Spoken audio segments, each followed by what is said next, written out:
বিবিসির এই রিপোর্টটার সাথে একমত নই।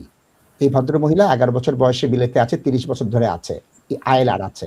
তিনি বলতেছেন এখন আমার তো এখানে গ্রাজুয়েশন আছে, আমার লাগবে না, B1, কিন্তু আমি লাইফ এন্ড ডিউটি পরীক্ষা দিয়ে থাকবো, আমার কেন লাগবে? এই মায়া কান্নার কোনো অর্থ নেই।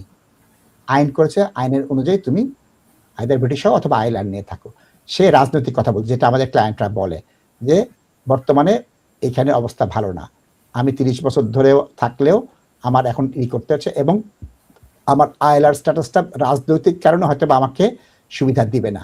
পলিটিক্যাল ডিবেট উঠতেছে। এই পলিটিক্যাল ডিবেট কি বলতেছে তাজ ভাই?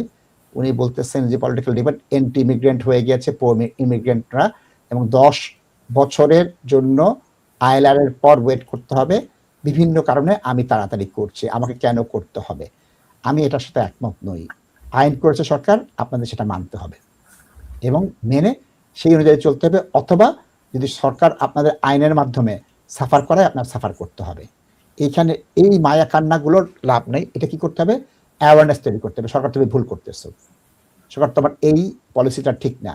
কিন্তু আইনটা হয়ে যাওয়ার পর আমি যদি কান্না করি, সেই কান্না কেউ শুনবে না তাজ ভাই।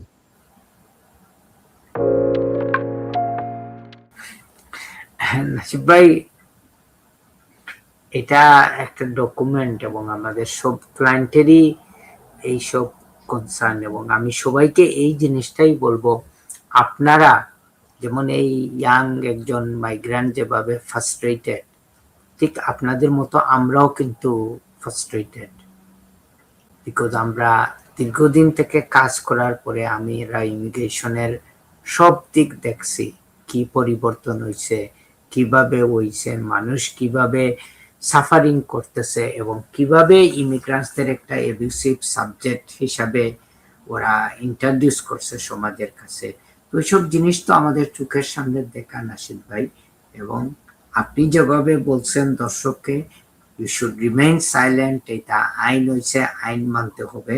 এবং আমরাও কিন্তু আপনাদেরকে শুধু এই অ্যাডভাইসটাই বলি, কিছু করার নাই, আমরা চেষ্টা করতে হবে এবং লাস্ট চেষ্টা করতে হবে, এবং আমরাও আপনাদের জন্য আইনের বাইরে গিয়ে কোনো কিছু করতে পারবো না। ধন্যবাদ তাজ ভাই, ধন্যবাদ।